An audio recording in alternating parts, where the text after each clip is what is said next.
much too complex. Too complex. Much too complex.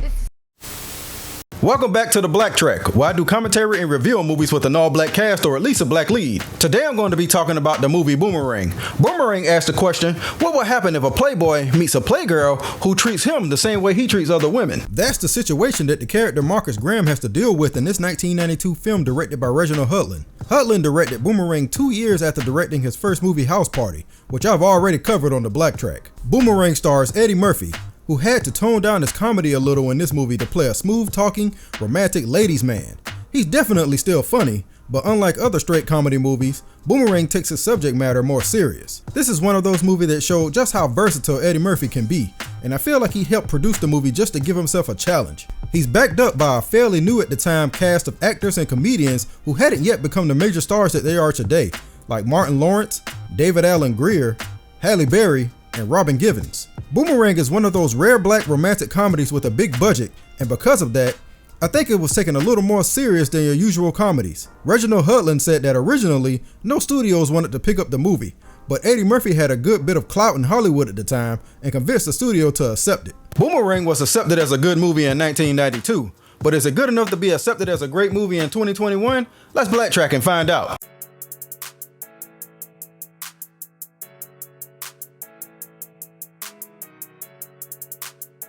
If this ain't the sneakiest looking Negro in the building, just look at his face. You can tell he's up to no good. Got to put your hands in your pockets around this dude. This is Marcus Graham, and apparently he's the only man who works for this company.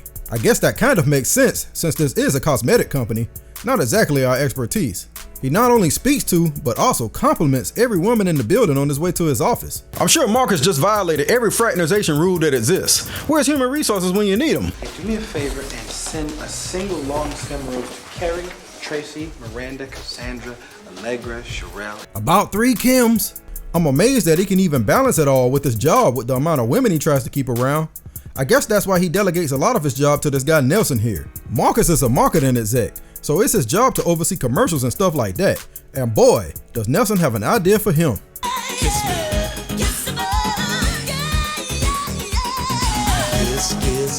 Kiss me once, kiss me twice. Oh yeah, ooh la la, sexy bones, so nice, baby. Kiss me.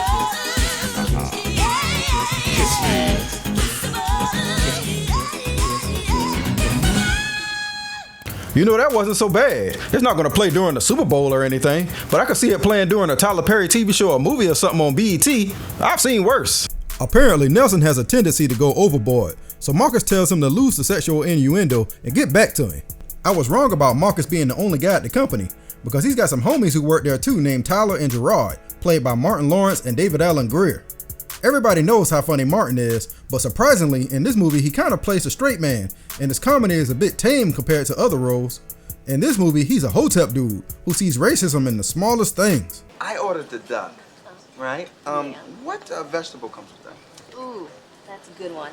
It's sauteed asparagus spears, and it is good. It's our special. Why don't you just come out, man, and say it? Call us Jungle Bunnies, man.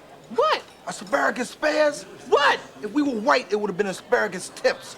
Racial, man, racial. It works though, because we all have that one friend. One friend we don't always have is Gerard, because they made him very feminine, almost overtly so. You need to get in touch with Tyler, man. Say, Tyler, I love you, man. What? I'm not sure what they were going for with this character. I guess he was supposed to be in touch with his feminine side and the complete opposite of Marcus, but it was way overboard. Fortunately, David Alan Grier is one of those unsung comedians and actors, and if anybody could pull off playing the nice guy in last place, it's him. Remember when I talked about how much I hated the sound effects in House Party 2? Well, when it works, it can be funny, because Boomerang pulls it off the right way. Every time Marcus sees a fine woman, the dog just comes right out of him.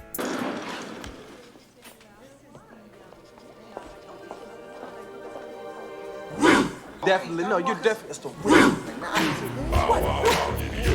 What you got, boy? What do you see? Is it Lily Rashawn looking good? It sure is. I don't even remember her name in this movie, but does it really matter?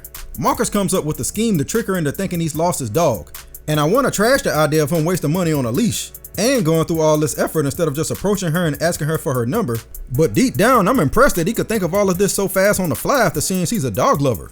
Respect. Isn't there some kind of man law that says you should never date a woman at work or women who live next door to you? You should never sleep where you pee or something like that? Anyway, regardless, Marcus should have known better than to dog Tisha Campbell here because she hates on him every time he brings a girl to his place. So hear me out. At the house party 2, Sydney moves to New York along with Bilal. That's why she was barely in house party 3 and Bilal wasn't in it at all.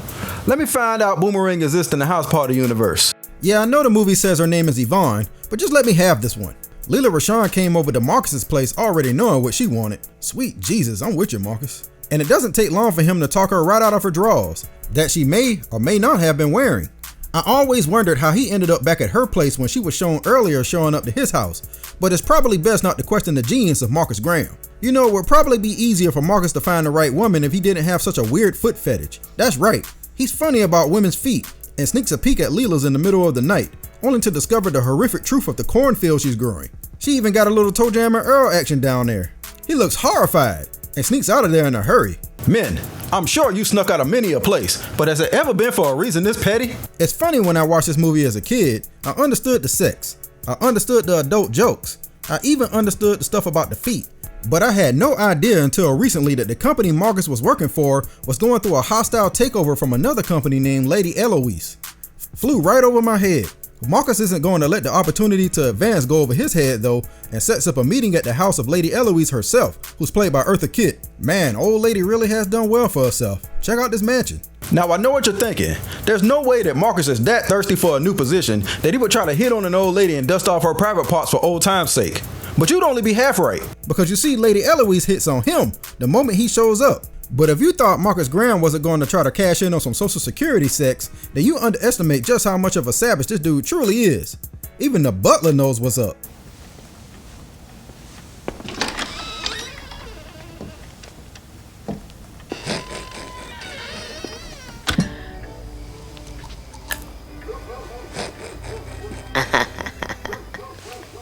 He only has one request, really. You know, it's a little bright in here. Wouldn't you like to dim it to make it a little more romantic, you know?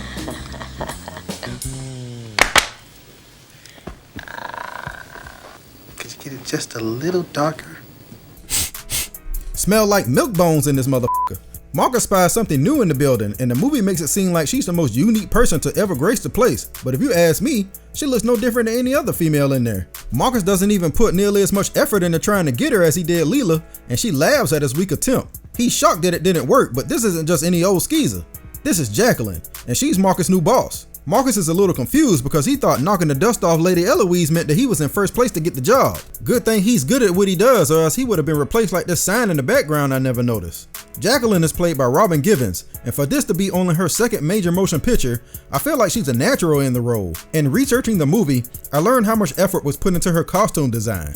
She basically wears power suits throughout the entire movie, and it's to make her come across as not only the powerful boss that she is, but also an alpha female. It's the same reason that Marcus is the best dressed guy in the movie. It also stands in stark contrast to Halle Berry's character Angela, who's Jacqueline's art director. According to Reginald Hudlin, she's also supposed to be unassuming and not a man predator like Jackie. So she's dressed very artsy and low-key, so she didn't overpower Jacqueline. No disrespect to the director or Robin Givens, but the idea that you could possibly make Halle Berry look worse than any other woman in this movie is incredibly laughable. The Lady Eloise company isn't just taking over their entire company, they're doing a complete rebrand that they decide to show off at this launch party. The star of the show is Grace Jones, who plays Strange. Strange. It's French, you see. I'm not quite sure what it is exactly that Strange does. Is she a singer? An actress? A stripper? The movie never answers. Whoever she is, she knows how to make a hell of an entrance.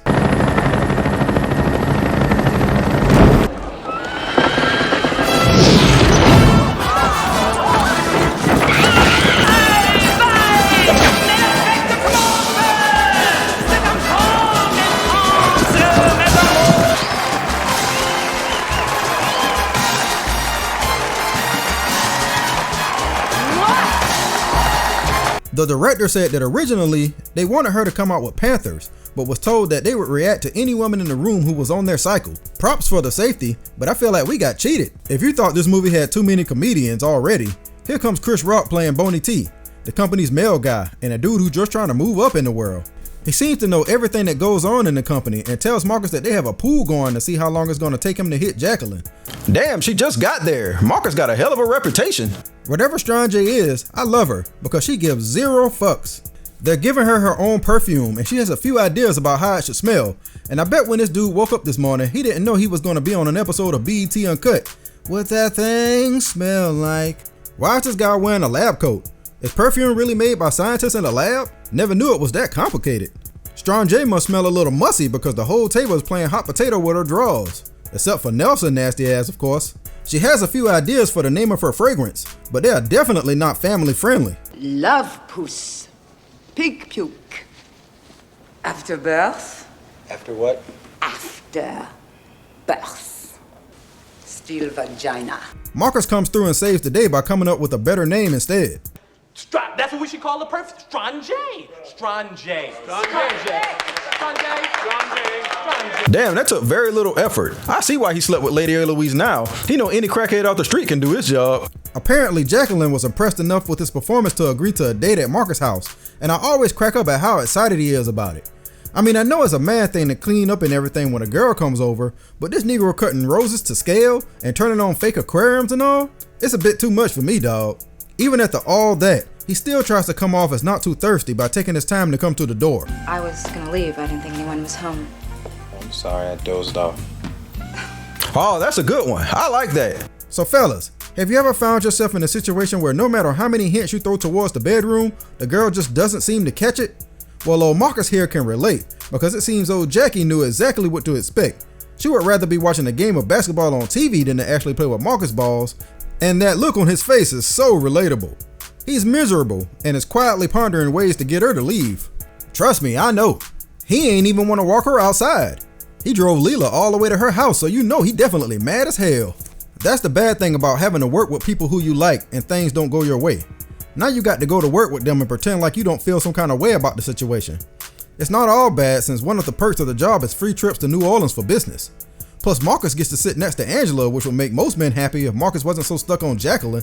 Even Angela notices, but her line of inquiry comes across like she's a little jealous that he likes Jackie instead of her. That's something you can do when Jacqueline gets to town, you know. Now, where'd that come from?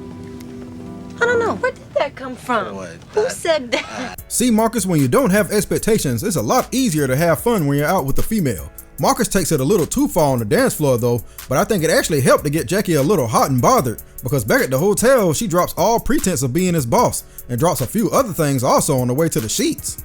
I like the visual of their sex scene, how it transitions from Eddie being dominant and on top to Jacqueline taking over and basically putting it all the way on Marcus, to the point that it looks like he's gonna scream. Dude is in heaven. He even learns that she has pretty feet later on. So there's a continuity error that I never noticed until now. Here's the scene. Let's see if you can spot it.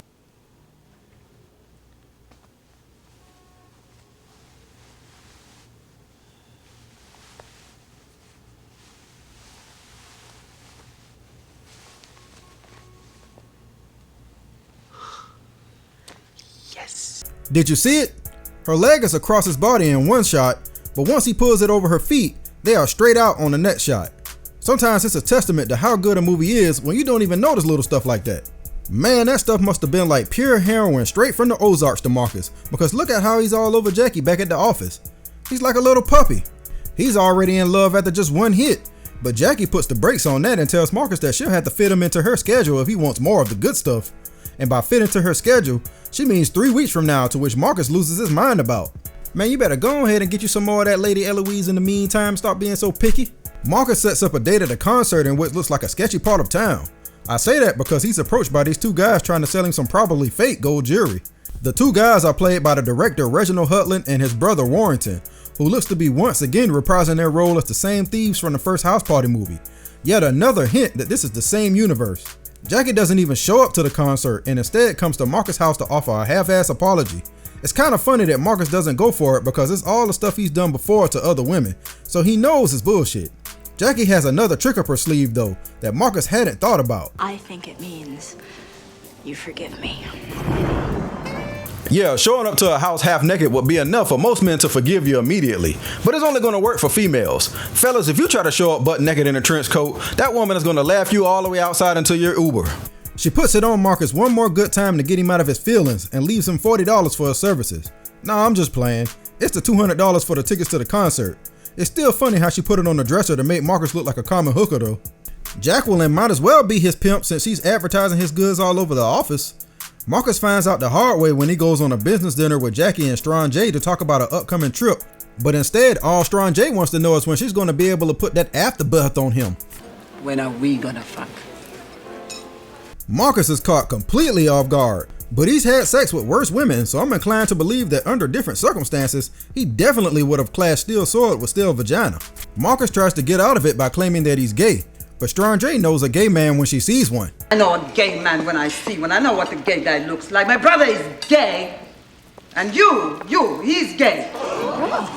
And he is gay. Merde. Marcus is livid and confronts Jackie about all the things she's been telling the office about him, and she just laughs it off because let's be honest, Marcus, you had a whole conversation about a woman's feet in comparison to her sex with your fellas, so two could play that game. Jackie just wants to put the whole thing behind him and give Marcus a little something for his withdrawals, but at this point, he's had enough and just wants to end the relationship. See, Marcus, that might actually be part of the problem. You thought you guys were together, where in reality, you probably was the fourth option on a team of 5. Oh, look at this. Him sad. Bonnie T can't even believe how down Marcus is. First the fat boys break up, now this. It's nothing to believe in. If you ever heard that line before, and I'm sure you have, this movie is where it originated, so give Chris Rock his props. I love the difference between when he was walking in the office in the beginning of the movie versus now, when all the women are staring and laughing at him like he's a joke. Girl, yeah, and then I left him his little funky ass $200 and went to my other dude house. Things have gotten so bad that Marcus even gives Nasty Nelson full control to shoot whatever commercial he wants for the new Strong J ad. Now keep in mind, this is the company's first big product and ad campaign since taking over Marcus' old company, so it's a pretty big deal. I mean, the board of directors is going to be there and everything, and Nelson is a long-time professional, so he knows this is important and there's no way he's going to mess this up for the rest of the team, right? Right?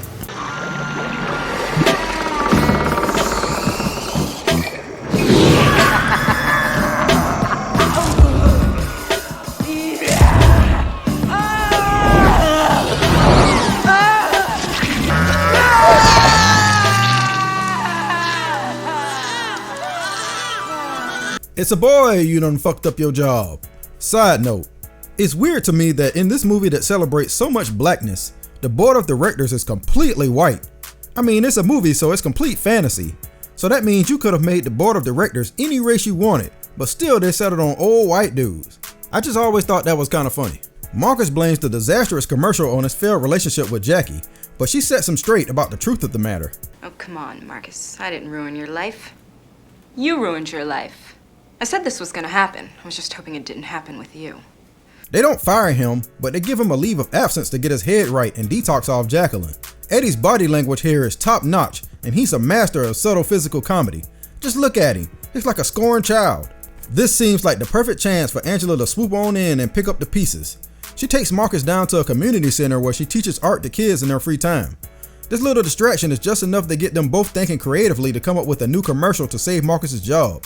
They come up with a new concept, and Jesus, is Strong J ever wearing clothes? The editor in this scene is played by Melvin Van Peebles in a cameo, who I last talked about in my review for Posse. Next is a scene that's admittedly very out of place for this movie, and really serves no purpose to the plot. Reginald Hudlin admitted that he only included this dinner scene so that he could get all the comedians in one room at one time, and in fact this scene was much longer before they cut it for time purposes. The studio wanted to cut it entirely, but once again Eddie swooped in and saved it from the cutting room floor. I'm glad he did, because it's my favorite scene in the entire movie.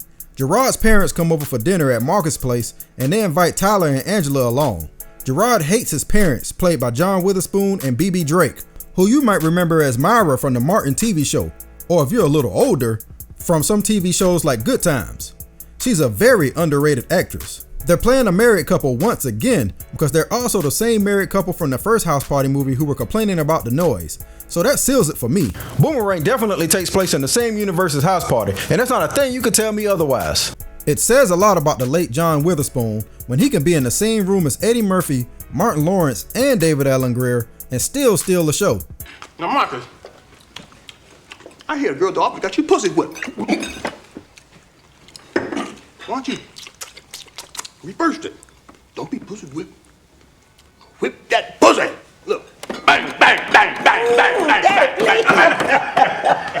Everybody should watch this movie if for no other reason than this scene. When it's all said and done, Angela agrees to stay behind and help Marcus clean up. They discover later that they also share a few things in common. See what can happen if you actually take the time to get to know women, Marcus? This of course leads to a more family-friendly makeout session. Aww. I mean, we don't even get to find out if Angela has pretty feet or not, so she must be special. I guess it's just assumed she does because it's Halle Berry. Everything seems to be going great. Marcus has a new girl in his life. The new ad they put together gets a great reaction, and he even moved Angela into his house. You can tell because her art is all over the damn place. But you know how they tell you when you're recovering from something that you should stay far away from the thing that you're actually recovering from? All it takes is one phone call from that Jackie juice box to get Marcus's head all messed up all over again. He agrees to go to an event where she'll be, and it's assumed that he relapsed because he decided to sneak into his room in the middle of the night so he wouldn't get caught by Angela. How did he even get up there? Did he go up the fire escape like Brahman? Of course women are light sleepers, so his plan was doomed from the start. Marcus gives a half-assed story about why he didn't come home on time, and this is the first time in the movie where we see another side of Angela and realize she's not the meek, naive female that the movie originally portrayed her as. Reginald Hudlin said that he had Halle Berry slap Eddie for real, and it shows. It's very convincing. I like this turnaround for Angela.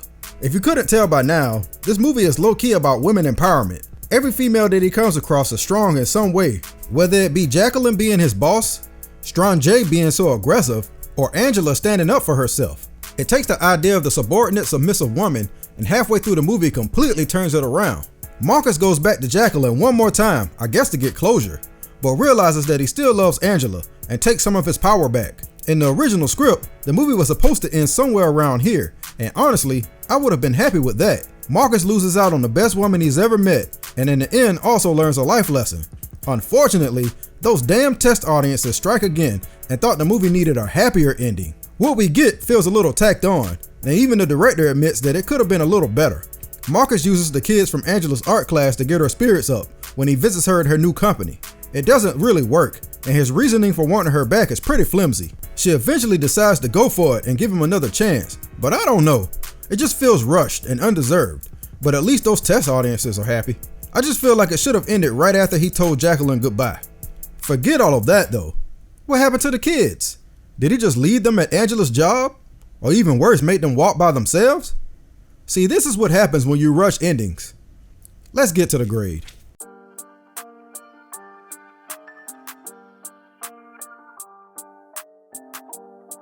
I've always thoroughly enjoyed Boomerang, and I watch it every time it comes on TV without fail. This is a romantic comedy done right and shows how you can be successful in the genre by putting a little more effort into the plot and taking the subject matter serious. The movie made around $131 million on a $42 million budget, so I would say it definitely was a success. Recently, I've been seeing a little backlash directed towards the movie, calling it misogynistic and disrespectful towards women. I'm going to have to disagree with that sentiment. I think it does a masterful job of taking common themes associated with women and men in the workplace and flipping it around to make the men victims of all the things they put women through in the workplace. Every single woman in the movie screams woman empowerment. From Lady Eloise basically promising Marcus a job if he sleeps with her, only to give the job to a more deserving female in the end, to Jacqueline reducing Marcus to an incompetent crybaby just because he couldn't control their relationship. The women are in control of every aspect of this movie, and I think that's what makes it so interesting. That's not even to mention that it's hilarious throughout the entire runtime, and every actor plays their role perfectly. I don't think there's a bad performance in it. The rushed and tacked on ending definitely brings it down a little, but at least it wasn't a terrible ending. It just wasn't necessary to tell a complete story. Overall, I consider Boomerang to be a certified classic movie with quotables and memorable scenes that are still remembered today. My grade for Boomerang is a B+. Eddie Murphy was in rare form here, and I'm glad he fought for the movie to be made. And that does it for this episode of The Black Track. Let me know what you thought about the movie Boomerang in the comments below. And don't forget to like, share, subscribe, and turn on notifications to help me grow my channel. And until next time, I'll holler at you.